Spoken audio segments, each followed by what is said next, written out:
You're standing in a tire shop waiting room, staring at a quote with 3 names on it: Hankook, Cooper, General. The tech already pointed at the wall and said something like, "These 3 are basically the same, take your pick." Here's what he didn't tell you. Only one of these 3 tires is actually going to be the one you wish you'd bought once you're driving home in the rain tonight. By the end of this, you'll know exactly which one, and exactly what number to ask for instead of just picking one.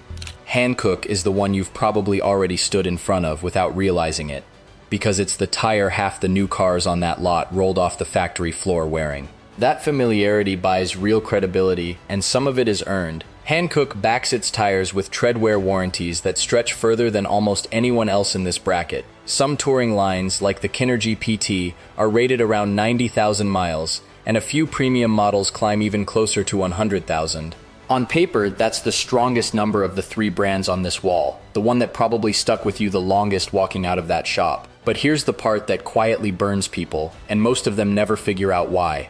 That headline number swings wildly depending on which exact line you're actually buying, because Hankook's catalog is enormous. Dozens of models built for completely different priorities, some tuned for grip on a performance sedan, some tuned purely for mileage on a family commuter, and they do not all carry the warranty you saw quoted on the flashy one.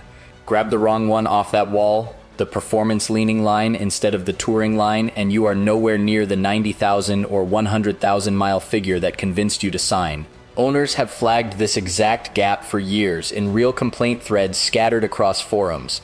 People who bought on the strength of the brand's name alone, only to watch their specific set wear down a full year or more ahead of schedule, then go back and realize they never checked which line their invoice said. The tire is not lying to you. You are the one who has to know which specific Hankook is sitting in front of you. The badge does not guarantee the number, only the line does. The name doesn't stop the car, the rubber does. Picture yourself 18 months from now, crouched next to your own car in the driveway on a Sunday afternoon, running a thumb across the tread and noticing one side looks thinner than the other. You pull out your phone and start typing the question, then stop, because you already know there's no clean answer waiting on the other side of it. You have no way of knowing, standing there, whether that's the tire or your alignment, and no way of knowing whether you grabbed the touring line that earns that huge number or the performance line that never came close, because nobody explained the difference back when it actually mattered. That's the real cost of assuming the badge alone is the guarantee, not a blowout, not a dramatic failure on the highway, just a quiet, nagging doubt every single time you crouch down and check your own tread from now until the day you replace them again. Quick thing before we get to the other 2, if you want more of these no-nonsense tire breakdowns before you spend real money at a shop, go ahead and hit subscribe. Costs you nothing, might save you a couple $100s the next time you're standing exactly where you are right now. The name doesn't stop the car, the rubber does. And nobody proves that better than the tire. Most people in that waiting room can't even name off the top of their head. General doesn't run the ad campaigns Hankook does, and that is not an accident of budget, it's a choice. Here's the part almost nobody standing at that counter actually knows. General has been quietly owned by Continental, one of the largest tire manufacturers on the planet. A company that builds tires trusted on cars far more expensive than anything most of us are driving, since 1987. Its headquarters sit in Charlotte, North Carolina, right next to an actual production plant, not a marketing office chasing sponsorships. That ownership is the real reason General shows up with a level of construction quality that punches well above what its quiet, anonymous name suggests sitting on a shelf next to louder brands. Nobody buys a General tire to be seen driving it, and there's something honest in that. It is a genuinely underrated tire, hiding in plain sight under a name nobody in that waiting room bothers to research.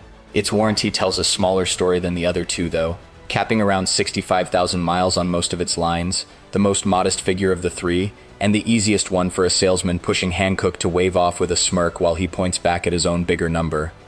Here's the honest picture, though, not the flattering one. Real-world owner reports on General's tires are genuinely scattered. Some drivers get squeezed down around 30,000 miles, others stretch well past their 65,000 mile promise out to 70 or even 75,000. That spread isn't a secret weapon, it's a coin flip, and standing at the counter with your invoice in hand, there's no way to know in advance which side of that flip you're about to land on. General's own paperwork certainly won't tell you. On paper, General loses.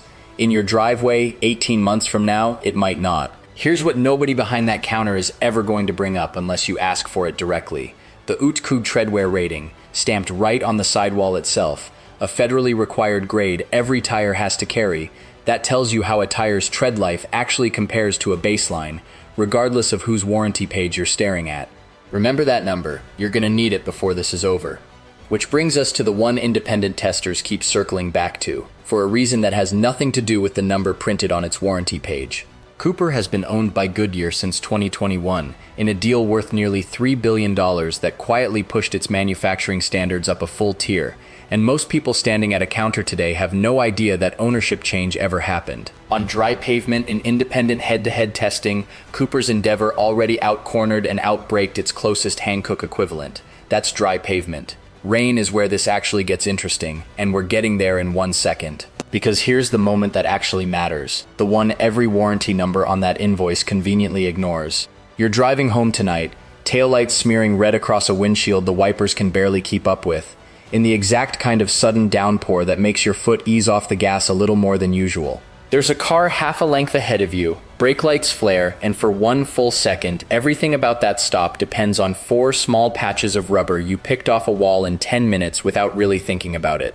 You're not hoping for a warranty number in that second, and you're definitely not thinking about the invoice sitting in your glove box. You're hoping, not knowing, hoping that whatever's wrapped around your wheels was actually built for this exact moment. That's the test that counts, and it's the one independent testers actually ran. Cooper's Endeavor against Hankook's Kinergy GT. Same track, same day, same wet conditions. Nobody at Cooper paid for the result. 2 tires were mounted side by side and driven until one of them clearly, measurably won.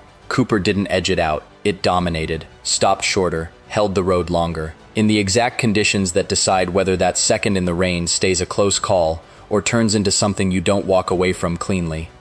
And here's the part worth remembering the next time you're standing in any tire shop, quote in hand. Cooper's own warranty numbers are respectable but unremarkable, typically landing somewhere between 65,000 and 80,000 miles, nowhere near Hankook's headline figure. The tire with the smaller, less impressive number printed on the box is the one that actually stops shorter in the rain, on the same wet pavement you're going to be driving home on tonight. The name doesn't stop the car, the rubber does. Which brings us back to that number I told you to hold on to a minute ago. Here's why it actually matters. A warranty is a promise a brand chooses to make, and a brand can make any promise it wants, because the only thing riding on it is a replacement tire years down the road, long after you've already paid and driven off the lot. A UTQG treadwear rating isn't like that. It's not a marketing decision. It's a number the federal government requires every manufacturer to test and print, whether it's flattering or not, and it's stamped right into the sidewall itself where nobody thought to look. That's exactly why it never comes up on the invoice, and exactly why the tech pointing at that wall of basically the same tires has never once brought it up unprompted. A warranty costs a company nothing to print big. A treadwear grade is a lot harder to fake, and a lot harder for anyone behind that counter to spin in either direction once you're the one asking the question instead of nodding along. 3 names on that wall, 3 very different tires. Hankook is the confident, familiar pick, genuinely strong once you know exactly which line you're grabbing. A liability the moment you assume the badge alone is the guarantee.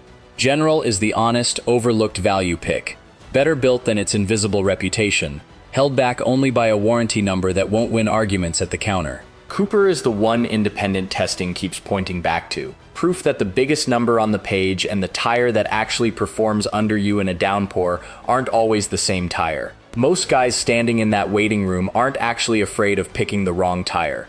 They're afraid of finding out later that they got played, that some tech clocked them as an easy sign-off the second they walked in, steered them toward whatever moved off the shelf that week, and they nodded along, signed the invoice, and paid for it without ever knowing. Nobody wants to be the guy who admits to a friend, a year down the road, that he just took the recommendation. That's the part nobody says out loud, and it's the real reason this decision feels so much heavier than it should for a piece of rubber you'll barely think about again once it's bolted on. So next time someone points at a wall of similarly priced tires and tells you to take your pick, don't ask about the warranty number at all.